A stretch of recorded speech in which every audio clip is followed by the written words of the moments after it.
Hello, fellow race fans. Welcome back to the channel. It's Michael here with Fortune Motorsports. Thanks so much for hanging with me on a Monday evening. Just a little recap of what went down this past NASCAR throwback weekend at Darlington Raceway in Darlington, South Carolina, one of the older tracks on the circuit and one of the best racing tracks on the circuit. I really enjoyed what went down this weekend, especially in Cup. Had a fun time watching the Cup Series race on Sunday. Brad Keselowski snaps a 110 winless streak. I remember seeing Dale Earnhardt Jr. snap his winless streak. I don't remember how many offhand at the moment, but back when he won in Michigan in 2012, very popular win. Brad Keselowski, this was another very popular win for a guy who is one of the veteran drivers of the field now, a former Cup champion. It was 2 years ago he left a Cup winning organization, a championship winning organization in Team Penske, bet on himself and bet on what he could bring to the then Roush Fenway, now Roush Fenway Keselowski RFK organization. I think he and Chris Buescher have been a great pairing with one another. Brad Keselowski earned the win yesterday, that is for sure. And Brad's come a long way in a decade. 10 years ago, 2014, this guy was getting into fights left and right with guys like Matt Kenseth and Jeff Gordon. Iconic fights they still replay to this day. Fights that I remember watching live and going, "Ooh!" Only 2 or 3 years as a fan of the sport. But Brad Keselowski, though, that was a very popular win yesterday. Glad he got the job done. I've been saying it for weeks here on the channel. He would get the win this year. It was close last year. It was close a few times this year. 5 runner-up finishes in those 110 winless races. And I think Brad Keselowski is going to win a couple more this year. I think the same will be said for his teammate Chris Buescher. And with this, not only does Keselowski qualify for the postseason, or playoffs, but he gave Ford their first victory in NASCAR of the season. We're in mid-May.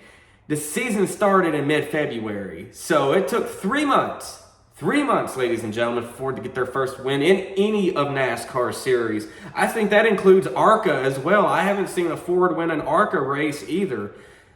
Not to say that the Fords haven't had speed. I mean, they have. It's just putting it together at the end. Brad Keselowski was able to put it together at the end. And again, congratulations to him.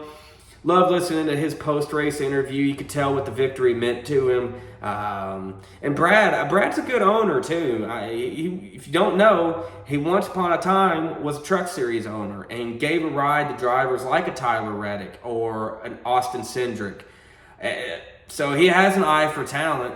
They want to expand RFK. We'll see how that goes with all these charter negotiations and talks and whatnot. There's a lot of rumor and speculation on what Stewart-Haas Racing is going to do right now. But one more time, though, congratulations, Brad Keselowski and the 6 team. Very well-earned victory, a very popular victory. Got a standing ovation by that Darlington crowd. And I think this is a win that we NASCAR fans are going to remember for years to come. Other than that, just some side notes overall with the weekend. Again, all 3 top series were on track. Corey Heim dominated Friday night in the Truck Series event, which was rain delayed, ended at midnight Eastern time. And Saturday, the Xfinity Series, kind of a similar result. Justin Allgaier getting the job done, dominating that event for his 25th career Xfinity Series victory. That puts him 10th all time on the wins list for the Xfinity Series, tying his boss man Dale Earnhardt Jr. And that was not the only statistic we would hear about Allgaier. Allgaier now holds the record for most top 10s with 267 in the Xfinity Series. So congrats to one of the best drivers that series has ever known. The best Xfinity Series driver, in my humble opinion, to never win a championship. I mean, never say never. He still has time, but he has yet to win an Xfinity Series championship. I'm hoping when all is said is done, Allgaier walks away with one of those titles.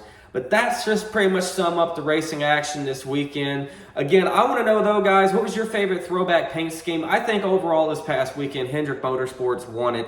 Like I said, my favorite was the Kyle Larson throwback to Terry Labonte. We had Terry Labonte up in the booth for the second stage of the race. was damn near unrecognizable without that old mustache that he used to have back when he was a driver. But great to have his insight as an old school driver. All in all, though, I love NASCAR Throwback Weekend. I mean, I just love NASCAR, but I love NASCAR Throwback Weekend. I hope it stays a yearly annual tradition. With that being said, though, let me know your thoughts over the past weekend. And if you enjoyed today's video, please hit that like button and hit that subscribe button, and I will catch you next time.